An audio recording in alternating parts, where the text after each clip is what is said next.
लता जी का स्नेह और प्यार मेरे परिवार पे और मुझ पर हमेशा रहा है और हमें जितना आदर सम्मान उन्होंने दिया है उसका मैं वर्णन नहीं कर सकता हूं।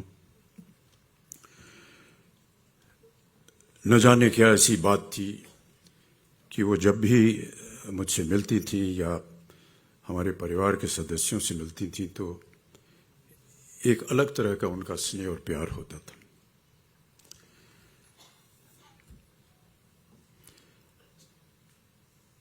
आपने देखा होगा कि पिछले वर्षों में कुछ हमारे जितने फिल्म जगत के कलाकार हैं वो विदेश जाते हैं मंच पर कार्यक्रम करने। उनका गीत होता है, गायन होता है, नृत्य होता है। शायद लोगों को पता नहीं कि इस तरह के कार्यक्रम मैं भी किया करता था और एक तरह से माना जाए तो इसकी शुरुआत जो है वो मुझे लता जी की देन मिली थी कि इसकी शुरुआत की जाए। ये शायद बहुत से लोगों को पता नहीं, 1981 की बात है। मैं न्यूयॉर्क में था और हमारे एक मित्र आए, कहा कि लता जी न्यूयॉर्क में हैं और वो आपसे मिलना चाहती हैं।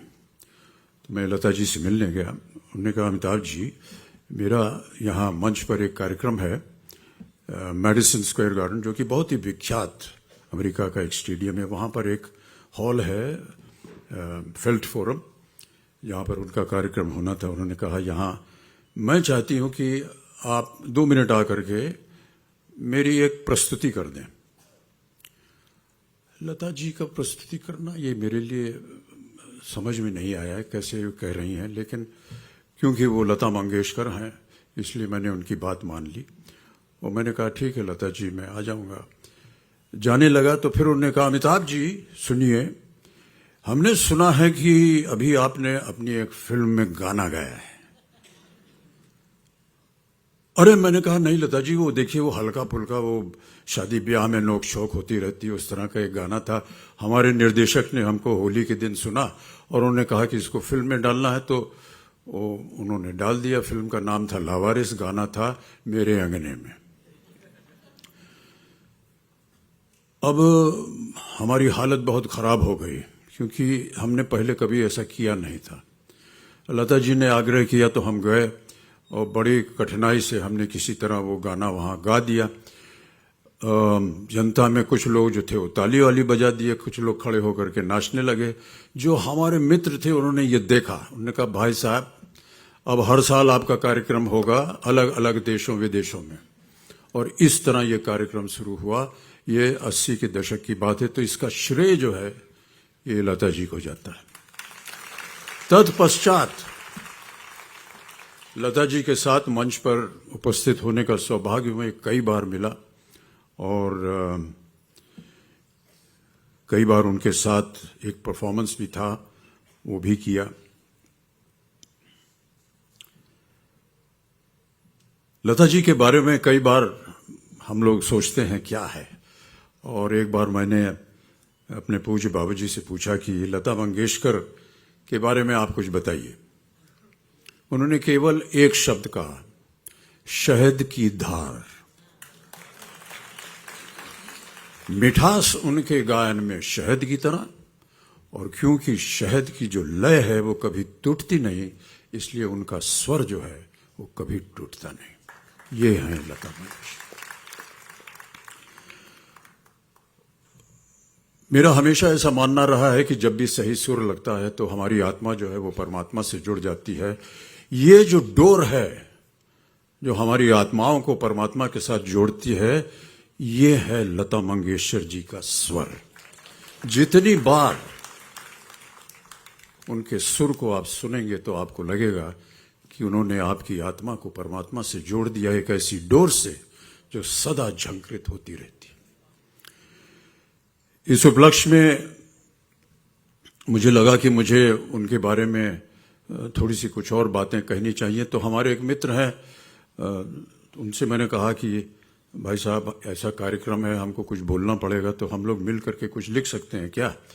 तो उन्होंने और हमने मिल करके एक छोटी सी चंद शब्द लिखे हैं। अगर आपकी आज्ञा हो तो उसको मैं पढ़ के सुनाना चाहूँगा।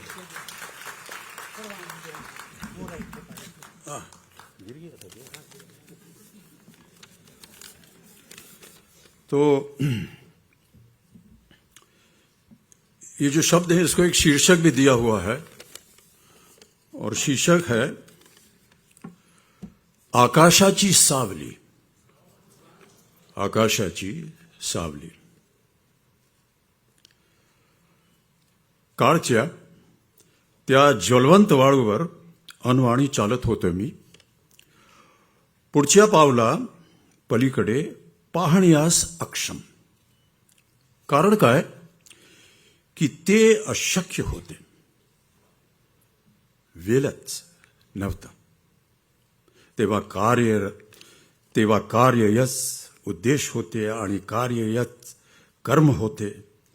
हेतु काय, कर्तृत्व काय, सिद्धी काय, सगळे एकच होते। अशा प्रकारे आयुष्य जात असताना त्या रणरणत्या उन्हात आकाशाची एक सावली मला लाभली। त्या आकाशाचे नाव लता मंगेशकर।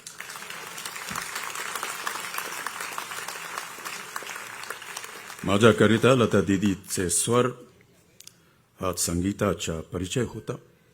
हीच संगीताची परिभाषा होती, हीच संगीताची व्याख्या होती। लता दीदी म्हणजेच संगीत आणि संगीत म्हणजेच लता दीदी। माझ्याकरिता समानार्थी शब्द आहेत दोन्ही। बहुत बहुत धन्यवाद। आशाची सावली। हम मानते हैं कि आकाश जो है उसे हम ब्रह्मा कहते हैं और ब्रह्मा के बगल में माँ सरस्वती जो है वो विराजमान है। साक्षात सरस्वती का रूप लता मंगेशकर जी हमारे समक्ष थी, तो वो ब्रह्मा के बगल में बैठी हैं, विराजमान हैं, ब्रह्म के साया में बैठी हैं। यहीं से बना आकाशाची सावली। बहुत बहुत धन्यवाद।